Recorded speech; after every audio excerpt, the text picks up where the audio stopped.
आज जो हमारे सामने शुरुआत होगी उसके अंदर हम जो टॉपिक पढ़ेंगे मेनली एक प्रोबेबिलिटी के साथ जुड़े हुए इवेंट के साथ। इवेंट का मतलब क्या है?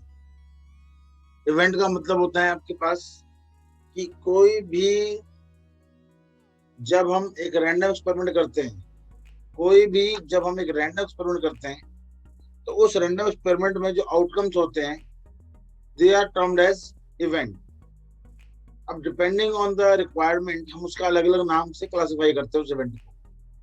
तो पहला तो अगर हम लॉजिकली सिंपली ही अगर लेके चलें, इवेंट का मतलब होता है, इवेंट का अगर हम इन जनरलाइज मीनिंग लें प्रोबेबिलिटी के हिसाब से, तो प्रोबेबिलिटी डिफाइन करती है प्रोबेबिलिटी इवेंट को all possible outcomes outcomes of an event of an random experiment. अब यहाँ पे मैंने रैंडम एक्सपेरिमेंट बोला है। What is there random experiment? Random experiment इसलिए बोला जाता है क्योंकि जिसके अंदर रैंडमाइजेशन नहीं है वहां प्रोबेबिलिटी लगाने का यूज भी नहीं है, क्योंकि आप तो जानते ही सर्टेन नहीं हो। अब आप हर चीज में अगर सर्टेन नहीं है तो फिर वहां पे प्रोबेबिलिटी लगा के रहे। तो प्रोबेबिलिटी हम उन केसेस में लगाते हैं जहां पे एक एक्सपेरिमेंट के अंदर पॉसिबल आउटकम्स डिफाइंड हो, और पॉसिबल आउटकम्स डिफाइंड हो तो वहां पे प्रोबेबिलिटी अप्लाई होता है। और जहां पे पॉसिबल आउटकम्स डिफाइंड नहीं हो पाते वहां पे प्रोबेबिलिटी अप्लाई नहीं होता। अब ये बात बहुत सालों से जनरली बच्चों को पढ़ाया जाता है, लेकिन फिर भी हम इसको कभी इतना ऑब्जर्वेशन में कोई लेकर आता नहीं है और कोई ज्यादा सोचता भी नहीं इसके बारे में कि एग्जैक्टली प्रोबेबिलिटी का केस कौन सा होता है, कौन सा केस नहीं होता। तो अगर मैं कहूं कि आपके पास एक सिंपल सा एग्जांपल लेके चलता हूं, tossing a coin. Tossing a coin को हम रैंडम एक्सपेरिमेंट मान सकते हैं बिकॉज इसका आउटकम प्री डिफाइंड है। अगर सिंगल कॉइन की बात करते हैं तो बिल्कुल, और डबल कॉइन की बात करते हैं तब भी। अगर हम डबल कॉइन की बात करें तो डबल कॉइन में भी इसका आउटकम वेल डिफाइंड है।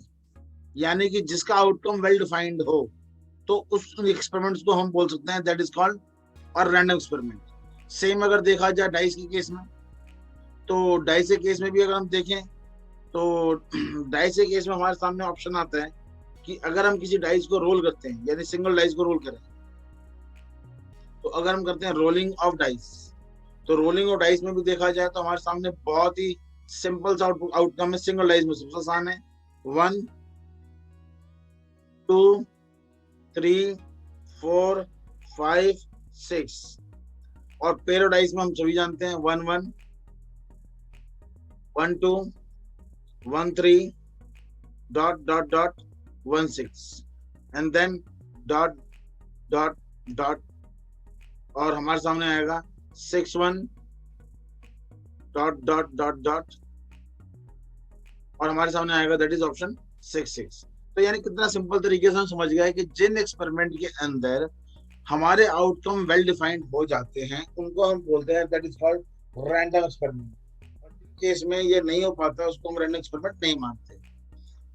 फिर एक केस लेते हैं जहां पे रैंडम एक्सपेरिमेंट नहीं बनेगा। अब हमने जैसे एग्जांपल लिया,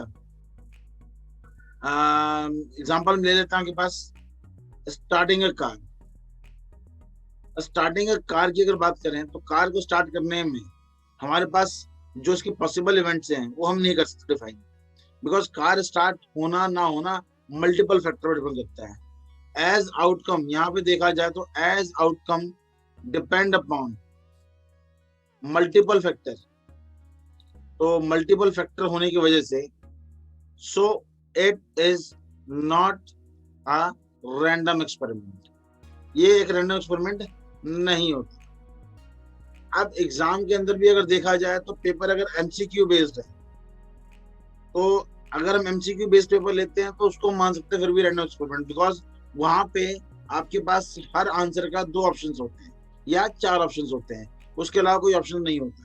लेकिन अगर पेपर सब्जेक्टिव फॉर्म में लेके चले हम एग्जाम के अंदर तो उस पेपर को हम फिर रैंडम एक्सपेरिमेंट नहीं मान सकते, बिकॉज उसके अंदर भी अब आंसर की जो लेंथ है उसमें मल्टीपल आउटकम्स आ सकते हैं। हमें नहीं पता कौन सा आउटकम किन फैक्टर्स पर डिपेंड करता है, मल्टीपल फैक्टर्स होते हैं। तो बेसिकली एक इवेंट को हम जनरलाइज फॉर्म में इतना ही मानते हैं, इसी को बोलते हैं that is called an event.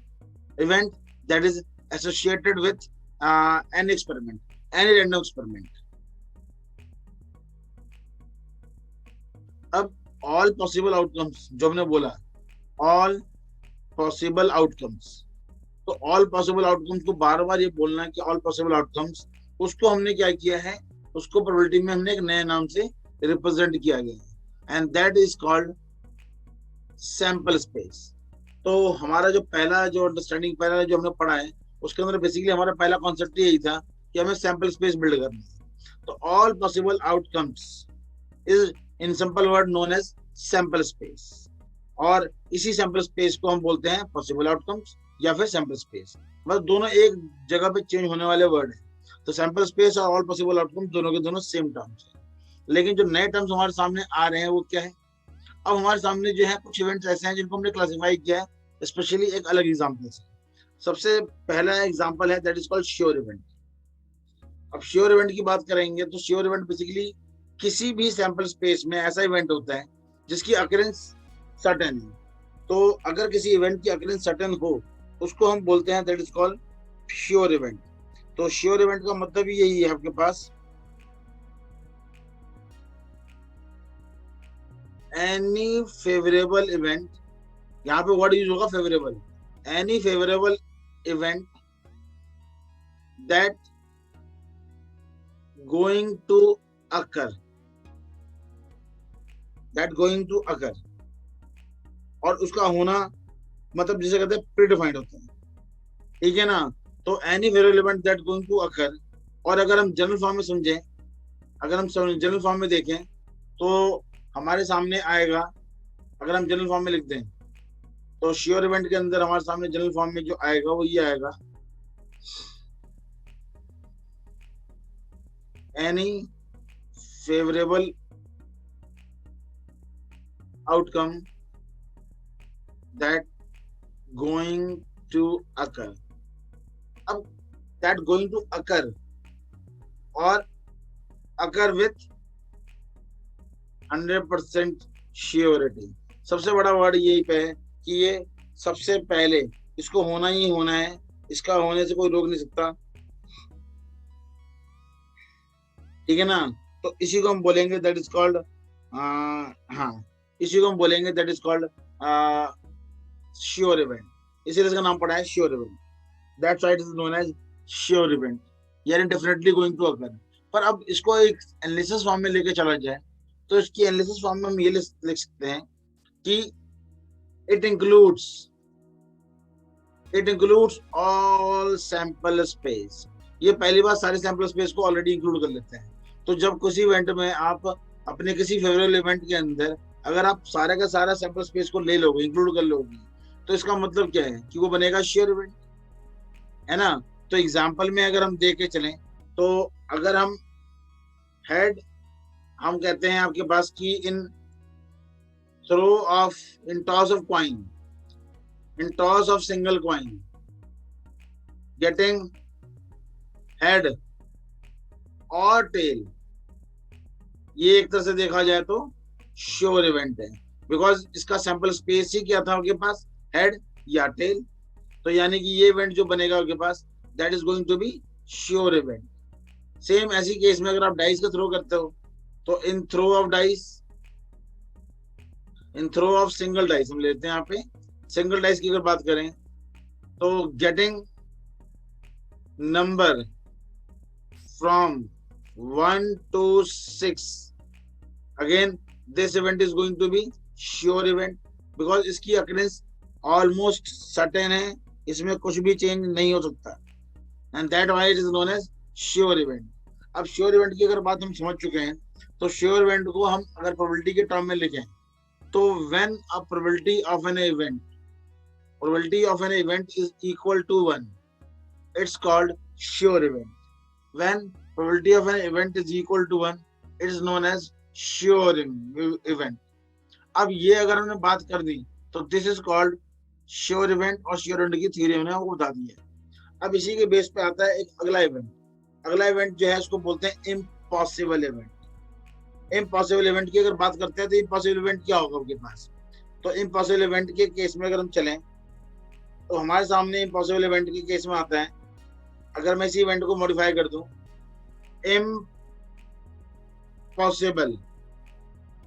Impossible event. अब ये देखिए any favorable outcome that are going to occur with 100%? No, that going to occur with 0% surety. तो इट, अब देखो यहाँ पे क्या लिखा हमने, इट इंक्लूड्स, तो यहाँ पे आप क्या लिखेंगे इसके अंदर, मतलब आपको अभी ये कंपैरिजन समझ आ जाना चाहिए कि एग्जैक्टली ये दोनों है क्या, सेम ही है. It excludes all sample space, ये सैंपल स्पेस को एक्सक्लूड कर देता है. अब देखो in single toss of single coin getting, अब बल्कि यहाँ पे लिखो गेटिंग हेड. अब देखिए गेटिंग हेड एंड कर दिया मैंने, अगर मैंने हेड एंड टेल कर दिया तो हम जानते हैं कि ये इवेंट अगर ही नहीं हो सकता, और जब ये इवेंट अगर ही नहीं हो सकता तो इस इवेंट को हम क्या बोलेंगे, इम्पॉसिबल इवेंट. सेम अगर हम थ्रो ऑफ सिंगल डाइस की बात करते हैं तो in throw of single dice getting number not from 1 to 6. अब नॉट फ्रॉम 1 to 6 अगर देखा जाए तो हमारे सामने इवेंट जो बनेगा क्या बनेगा, इम्पॉसिबल इवेंट. और इसीलिए इस केस में जो उसकी प्रोबेबिलिटी होती है वो होती है 0. तो this is basic difference between sure event and impossible event. This is called sure event and this is called impossible event. दोनों आपस में बिल्कुल इंटरलिंक्ड है, एक दूसरे के अपोजिट हैं. अब आता तीसरा केस जो हमारे सामने है, जो कि हमने पहला पढ़ा श्योर इवेंट, दूसरा पढ़ा इम्पॉसिबल इवेंट. तो तीसरा जो हमारे सामने केस आता है उस केस को हम बोलते हैं सिंपल इवेंट, है ना, सिंपल इवेंट.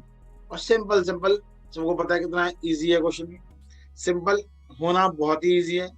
और सिंपल इवेंट के अंदर अगर देखा जाए तो आप अगर किसी भी रैंडम एक्सपेरिमेंट में, ठीक है ना, किसी भी रैंडम एक्सपेरिमेंट में ऐसी कंडीशन दो जो सिर्फ एक कंडीशन के साथ आए, यानी कि any favourable outcome, any favourable outcome defined by single condition. हमें सिर्फ सिंगल कंडीशन से डिफाइन करना. सिंगल कंडीशन बोला है. सिंपल इवेंट का मतलब ये होता है कि any favourable outcome defined by single condition. जैसे कि ज्यादा इफ एल्स ना लगाओ. हमारे पास होता है ना, बहुत इफ एल्स लगाते हैं. मैं स्लो हूं तो मैं पेपर नहीं कर पाता, मैं स्लो हूं तो मैं नहीं कर पाता पेपर. दूसरा, मैं गेम खेलता हूँ तो सॉल्व नहीं कर पाता पेपर, मेरा फोन नहीं चलता तो मैं पेपर नहीं कर पाता. मतलब इतने सारे इवेंट लगा दिए उसने. बेटर है कि एक सिंगल कंडीशन लगाओ, है ना. जो हमारे पास एक्सक्यूज के जो पॉइंट्स होते हैं उनमें एक कंडीशन होना चाहिए, तो उसको बोलेंगे हम सिंपल इवेंट. एग्जांपल के लिए मैं आपको समझा दूं, तो एग्जांपल के लिए मैं आपको बताता हूँ कि अगर हमारे सामने हमने कहा कि इन थ्रो ऑफ सिंगल डाइस, अब सही क्या है एग्जांपल बनेगा गेटिंग इवन नंबर,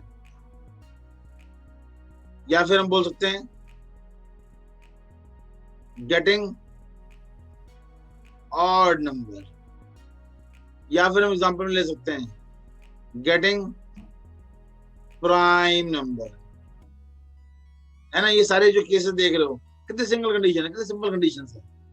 ठीक है, अगर आप थ्रो ऑफ डाइस में जाते हो, एग्जांपल में लेते हैं, अगर 2 की बात कर लेते हैं, या चलो हम कॉइन की बात कर लेते हैं. In toss of pair of coin, हमारे सामने हमने बोला गेटिंग ऑल हेड या गेटिंग एटलीस्ट वन हेड, या फिर मैं लिखा गेटिंग नो हेड. ये सारे केसेस जो है ना शो करते हैं आपके सामने सिंपल इवेंट को, क्योंकि इसमें कंडीशन सिर्फ एक है, इसमें सिर्फ कंडीशन एक है, इसीलिए हम इसको बोलते हैं सिंपल इवेंट. तो यानी कि मैंने इसको जो सिंपल इवेंट बोला उसके पीछे रीजन क्या है, आप अगर ध्यान से देखें सिंपल इवेंट बोलने के पीछे, यहाँ पे इवन नंबर एक कंडीशन है, यहाँ पे ऑड नंबर एक कंडीशन है, यहाँ पे प्राइम नंबर एक कंडीशन है, यहाँ पे नो हेड एक कंडीशन है, यहाँ पे एटलीस्ट वन एक हेड कंडीशन है, यहाँ पे ऑल हेड कंडीशन है. कंडीशन सिर्फ एक, इसी को बोलते हैं that is called simple event.